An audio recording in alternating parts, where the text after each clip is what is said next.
The end of the year is quickly approaching. You may want to tie up some of your financial loose ends. Ernie Burns with Burns Financial Planning joins us now with some tips on things to look at as you unwrap the year. Ernie, good morning to you. You advise sort of an end of the year assessment? Yes, look at your income and expenses this year. This has been a crazy year for all of us, but have you sold any stock this year? You want to make sure that your taxes are prepared. Have you taken out your RMDs for the year? You might want to add to your IRAs, your retirement accounts, things of that nature. Make sure everything's in line for next year.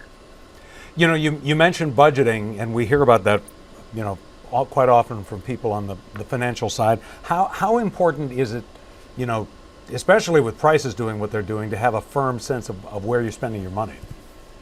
Well, because of what we've made this year in our taxes and expenses, it's a good time this year to sit down in the next couple of weeks to look at your 2022 budget, actually make a budget. I know that's a negative word for many people, but look at your income, your expenses next year and stick to that budget because the factors that you're going to need some type of, looking at, especially if you're looking at retirement, a lot of people, over 11 million people retired this year, the most in history. If you're approaching retirement very soon, make sure you're looking at a budget for next year.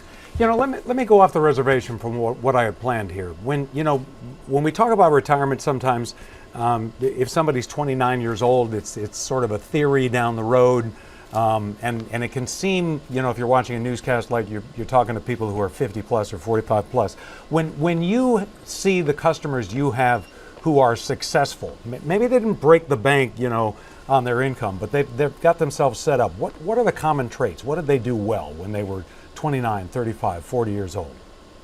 Great question. What they do is save a little bit of something every month. So if you're just starting out, and we have a lot of children clients coming in that are becoming clients, and what they're doing is they're coming in to start something every month. Their parents are making sure they're doing something a little bit every month. So if you're just starting out, or you have a family of 3 or 4, I know it's hard. If you could put something away a little bit every month, that really adds up through the years. And that compound interest and that accumulation growth through the years really grows your assets for the That future. dollar you save when you're 30 just continues to work for you in a way that a dollar you save at 62, for example, doesn't work in the same way.